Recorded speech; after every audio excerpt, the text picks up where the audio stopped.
Bonjour à tous, je m'appelle Anne-Jennifer, j'ai 29 ans et l'année dernière, après 2 ans et demi dans le marketing digital, j'ai décidé de tout plaquer pour me lancer dans l'aventure entrepreneuriale et j'ai créé la société Homeboa. Alors Homeboa, qu'est-ce que c'est en quelques mots? Homeboa, c'est un projet autour de la diversité culturelle. On propose à nos clients des expériences interculturelles afin de leur permettre de découvrir de nouvelles cultures, d'apprendre de nouveaux savoir-faire et de nouveaux savoir-être et de cultiver leur créativité. Je me suis lancée donc, comme je disais, il y a quelques mois, sans argent, sans contact, en me demandant bien comment est-ce que j'allais faire pour pouvoir développer mon business. Et j'ai fait comme tout le monde, je me suis dit que j'allais créer un compte Instagram. Et aujourd'hui, grâce à Instagram, j'ai pu générer mes premiers clients, plus de 200 clients qui ont eu l'opportunité de découvrir de nouvelles cultures et le projet continue puisque aujourd'hui on s'est développé également en B2B et on envisage une première levée de fonds. Aujourd'hui, quand on n'a pas d'argent pour faire de la communication, Instagram c'est indispensable. Alors je ne vais pas vous faire un cours sur les réseaux sociaux et sur Instagram parce que vous avez plein d'informations sur Internet, mais je vais vous partager mon expérience, je vais vous partager mes petites astuces et mes points de vigilance qui vont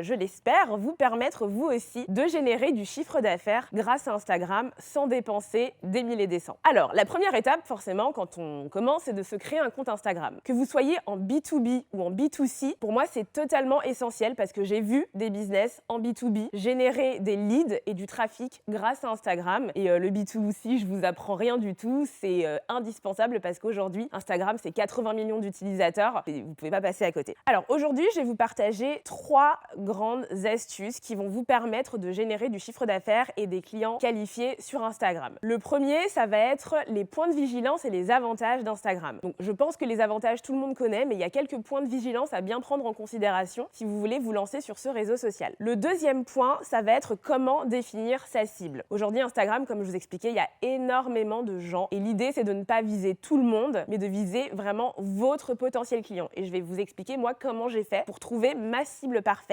sur Instagram. Et le troisième point, c'est des outils qui vont vous permettre de gagner du temps et de produire un contenu de qualité. Parce qu'aujourd'hui, Instagram, c'est un réseau social éminemment visuel. Et si vous faites des choses et du contenu qui ne donnent pas envie aux utilisateurs de se dire waouh quand ils tombent sur votre page Instagram, vous n'arriverez pas à convertir derrière. Donc, premier point, les avantages et les points de vigilance. L'avantage d'Instagram, c'est qu'il y a beaucoup de monde. Et c'est que vous n'êtes pas obligé de dépenser beaucoup d'argent si vous voulez acquérir de nouveaux utilisateurs. L'avantage également, c'est que vous pouvez faire du ciblage. Vous allez avoir l'opportunité de produire un contenu et de cibler exactement les personnes qui pourront être intéressées par votre contenu. Les points de vigilance, c'est la course aux followers. Aujourd'hui, il y a énormément de marques qui ont des centaines de milliers, voire des millions de followers sur Instagram. Et quand vous vous attardez un petit peu plus sur les différentes statistiques, vous vous rendez compte qu'il y a 30, 50, 40 personnes qui likent, alors qu'on est sur des comptes qui vont avoir 10 000, 20 000, voire même 100 000 followers. Avant 2016, l'algorithme était hyper favorable. Donc l'objectif, c'était d'avoir un maximum de followers. Et pour ça, vous pouviez aller liker des comptes différents, faire du follow, unfollow, donc suivre des personnes et les unfollower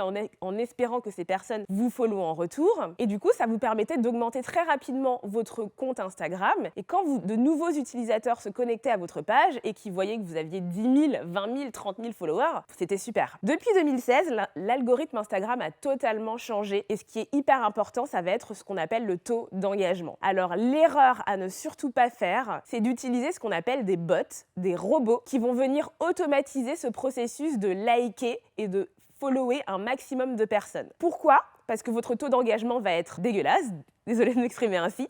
Ce qui fait que vous allez avoir énormément de followers, une communauté très très grande visuellement, mais que personne ne va interagir avec votre contenu. Et si personne n'interagit avec votre contenu, vous allez être ce qu'on appelle shadowban. Instagram va décider que votre contenu n'est pas intéressant et ne va plus montrer votre contenu aux personnes qui sont abonnées. Et en fait, ça va faire l'effet totalement inverse, puisque votre objectif était de gagner un maximum de followers en espérant pouvoir convertir au maximum. Et en réalité, malgré votre grand nombre de followers, personne ne va voir votre contenu et vous n'allez pas du tout convertir. Le conseil que je peux vous donner, si vous avez quand même envie d'avoir une grosse communauté, parce que qu'on se le dise, si vous avez 3 personnes qui sont abonnées à votre compte, vous avez peu de chances que d'autres personnes suivent, c'est que vous pouvez mettre en place ce qu'on appelle des pods. Donc on reste un petit peu sur les mêmes mots, bots, pods.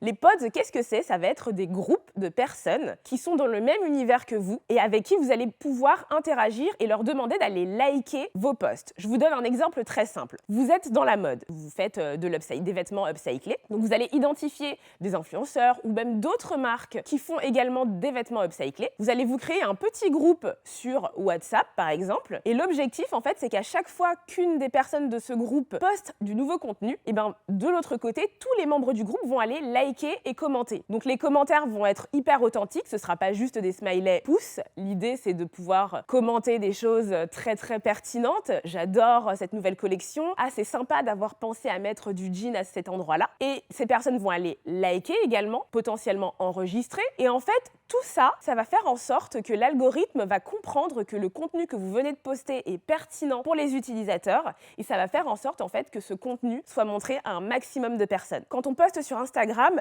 ce qui est essentiel, c'est les 15 premières minutes. S'il ne se passe rien dans les 15 premières minutes où vous postez du contenu, votre contenu ne va pas être mis en avant. Alors que, à contrario, si dans les 15 premières minutes, vous avez de l'engagement, des likes, des commentaires, des enregistrements, des partages, vous êtes sûr qu'Instagram va pousser votre contenu parce qu'il va le considérer comme étant pertinent. Donc, pas d'automatisation avec des robots, même si les tarifs sont très attrayants et qu'on vous promet de gagner 5000 followers si vous dépensez 3,50 €, mais privilégiez plutôt de la qualité en mettant en place des petits groupes sectoriels qui sont dans le même univers que vous et en faisant en sorte en fait que chacun d'entre vous puisse liker et commenter le contenu des autres. Donc ça, c'était le premier point. Le deuxième point, une fois que vous savez ça, c'est comment est-ce que je vais trouver ma cible, comment est-ce que je vais trouver la personne parfaite, le client parfait qui est susceptible d'acheter ma solution ou d'acheter mon produit. Alors, pour ça, on va un petit peu retourner à l'école et on va mettre en place ce qu'on appelle un persona. Donc, vous prenez une feuille blanche et vous allez écrire qui est votre client idéal. Et l'objectif, c'est d'être le plus précis possible. Où est-ce qu'il fait ses courses? Quel type de médias il lit? Où est-ce qu'il va acheter ses vêtements? Qu'est-ce qui l'intéresse dans la vie? Quelles sont ses appétences? L'objectif, c'est vraiment d'avoir un maximum d'informations sur votre client cible et de le noter. Vraiment noter tout ce qui vous passe par la tête. Quel âge ils ont? Où est-ce qu'ils vivent? Est-ce qu'ils aiment la ville, la campagne? Est-ce qu'ils ont un smartphone? Est-ce qu'ils sont sur iPhone ou sur Android? Toutes ces informations, elles sont hyper essentielles. Et une fois que vous avez ça, vous allez vous créer une page Facebook parce que l'objectif, quand on veut faire de la conversion sur Instagram, c'est d'être en compte professionnel parce qu'il y a une donnée qui est hyper importante, c'est les chiffres. Il faut que vous soyez en mesure de suivre vos chiffres. Il faut que vous soyez en mesure de savoir à partir du moment où vous postez qu'est-ce que ça a généré, combien d'impressions vous avez eues, c'est-à-dire combien de personnes ont vu votre contenu, combien de personnes ont interagi avec votre contenu, est-ce que ce sont plutôt des hommes et des femmes, et toutes ces informations-là, vous ne les avez que si vous êtes en compte professionnel. Donc une fois que vous avez mis en place votre compte professionnel, que vous avez rattaché à Facebook, puisque maintenant Instagram c'est également Facebook, vous allez faire un premier test en faisant une publicité payante. Alors, l'objectif, c'est pas de mettre 300 €. Moi, je l'ai fait avec une quinzaine d'euros, comme vous pouvez le voir ici. Et donc, du coup, j'ai investi 15 €. J'ai fait ce travail de persona et j'ai paramétré. Donc moi, mon persona, c'est une femme qui a entre 25 et 45 ans, qui est citadine, qui lit des magazines comme Elle, Paulette, Marie-Claire, Le Bonbon. Donc j'ai vraiment fait la liste, qui a fait ses courses plutôt dans des magasins bio. Donc vraiment sur Facebook, vous avez la possibilité de faire un ciblage très affiné en fonction de pages, en fonction de données socio-démographiques. Donc voilà, vous entrez toutes les informations que vous avez attachées à votre persona et vous lancez une première publicité payante. Alors attention, la publicité, vous devez la laisser courir à peu près 4 à 5 jours parce que Facebook en fait va faire ce qu'on appelle du machine learning. En fonction des résultats qu'il va obtenir, en fait, il va s'optimiser. Donc vous faites votre publicité sur 4 à 5 jours avec les éléments que vous avez choisis par rapport à votre persona et vous laissez courir. Vous laissez courir et à la fin des 5 jours, vous allez vous poser et vous allez analyser vos stats. Vous allez être en mesure de savoir qui a cliqué. Donc sur toutes les personnes qui ont cliqué sur votre publication, qui ont atterri sur votre site internet, qui ont commenté ou qui ont liké, vous allez être en mesure de savoir quel âge ces personnes ont, d'où est-ce qu'elles viennent, où est-ce qu'elles habitent, est-ce que ce sont des hommes, est-ce que ce sont des femmes, quels sont leurs centres d'intérêt. Et l'objectif en fait de cette publicité, ça va être de valider ou non votre ciblage. Si vous voyez que personne n'a cliqué sur votre publicité et que vous n'avez pas du tout converti et qu'il s'est absolument rien passé, c'est peut-être que la persona que vous avez mise en place n'est pas la bonne. Au contraire, si vous voyez que plein de gens ont cliqué, que vous avez peut-être même converti, et dans ce cas-là, bravo, et ben c'est que votre ciblage est le bon. Et dans ce cas-là, c'est sur cette cible précise que vous allez devoir focaliser toute votre attention. Alors ça marche pas du premier coup. Pour être totalement transparente avec vous, moi la première fois je me suis plantée. Je me suis dit non mais attendez, il y a personne qui a cliqué, je comprends pas. Et parce que mon ciblage n'était pas le bon. Alors j'ai fait mes réajustements, j'ai fait des tests. Sur Facebook, vous avez la possibilité de faire ce qu'on appelle de l'A/B testing, donc de sortir simultanément deux publicités avec deux ciblages légèrement différents, ce qui va vous permettre vous de voir ce qui fonctionne le mieux. Et donc c'est en testant, c'est en essayant, toujours avec des petits budgets, 5, 10, 20 euros, que vous allez pouvoir affiner et déterminer votre cible. Et aujourd'hui, j'ai déterminé ma cible, donc c'est l'essentiel. Aujourd'hui, j'ai à peu près 2000 followers sur Instagram. Alors certains diront que c'est rien, mais ce sont 2000 personnes qui achètent. Ce sont 2000 personnes qui ne se contentent pas juste de scroller et de regarder les photos en se disant « Oh bah c'est joli ». Non, c'est 2000 personnes qui prennent leur carte bleue et puis achètent. Et donc c'est ça l'important. L'objectif, c'est pas d'avoir 100 000 followers qui ne font rien en fait avec votre compte, mais d'avoir des petites communautés hyper engagées qui interagissent, qui commentent, qui vous donnent des idées et qui achètent. Donc ça, c'était le deuxième point. Dernier point, mais quand même hyper important, comment est-ce qu'on crée du contenu visuellement attrayant sur Instagram quand on n'est pas web designer? Donc moi, je suis pas web designer, je suis pas photographe et j'ai pas forcément énormément de temps. Et du coup, j'ai pu identifier certains outils hyper pratiques qui vous permettent de créer un contenu professionnel et un contenu qui donne envie. Alors, pour les posts dits in-feed, il y a plusieurs applications qui vous permettent en fait de retoucher un petit peu les couleurs, la luminosité, etc.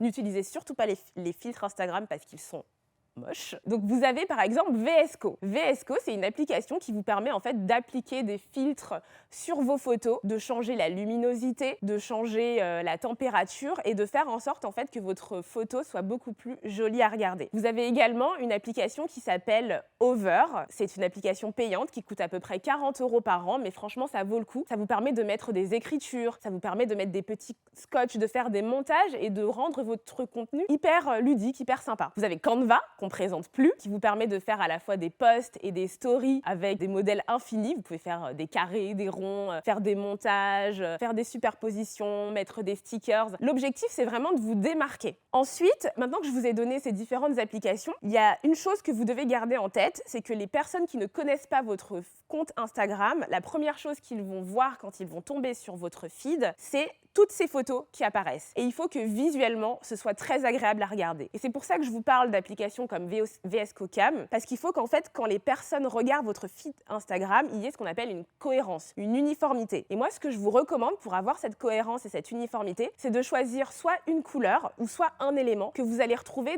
sur l'ensemble de vos photos. Par exemple, moi, j'ai choisi de travailler sur des couleurs hyper chaudes. Donc, j'augmente la saturation et la vibrance de toutes mes couleurs avec une teinte un petit peu marronnée, ce qui fait qu'en fait, quand on regarde mon feed, on a l'impression que toutes les photos ont été pensées pour être les unes à côté des autres et se marient super bien. Vous pouvez choisir par exemple un objet. Il y a un compte Instagram qui était très connu qui s'appelait The Balloon Diary et en fait l'objectif c'est que cette femme elle avait tout le temps un ballon sur ses photos. Ce qui fait qu'à chaque fois qu'on regarde son feed Instagram, on voit ce petit ballon et ça donne une uniformité à son feed. Le deuxième point, c'est de faire attention que les photos que vous postez aillent bien les unes avec les autres. Et pour ça, vous avez également des applications. Vous avez une application qui s'appelle Mosaico. Il y en a plein d'autres. Il y a Later également, qui vous permettent en fait de planifier vos posts en avance et de bouger les photos. Vous voyez, Instagram, vous avez un feed avec 1, 2, 3, 4, 5, 6, 7, 8, 9 photos. Et l'idée, c'est de faire en sorte que la photo 1 puisse passer en 2 ou la photo 2 puisse passer en 3. Et en fait, de bouger les différents éléments que vous allez avoir sur votre feed pour voir si les deux photos que vous mettez l'une après l'autre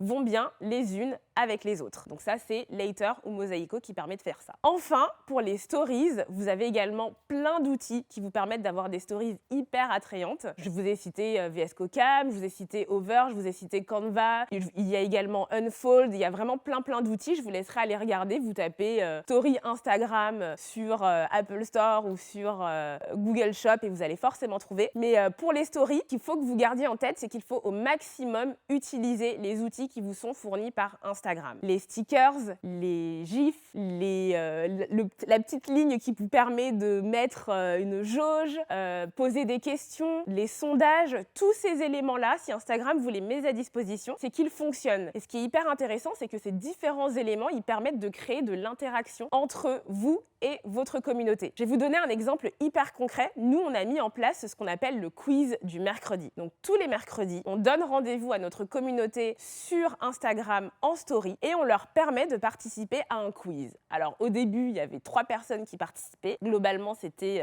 mes amis et ma mère. Et aujourd'hui, en fait, on a 400-500 personnes qui, tous les mercredis, jouent le jeu et participe à ce quiz-là. Parce que du coup, ça fait en sorte en fait qu'Instagram ne soit pas juste un réseau descendant où vous donnez de l'information et où les gens regardent. Mais en fait, c'est un réseau vraiment social où vous posez des questions, où les gens répondent, interagissent avec vous. Et en fait, ça crée ce lien, ça crée ce petit truc, ce petit cocon qui fait en sorte finalement que votre communauté sent qu'elle a sa place, sent qu'elle est écoutée et sent qu'elle a la possibilité de pouvoir interagir avec vous. Donc voilà, je vais arrêter là parce que j'ai dit beaucoup de choses et que ça fait beaucoup d'informations. Mais globalement, si vous arrivez à mettre tous ces éléments en place et tous ces petits trucs et astuces, il n'y a pas de raison que vous ne puissiez pas convertir sur Instagram. Donc bonne chance et puis merci de m'avoir écouté.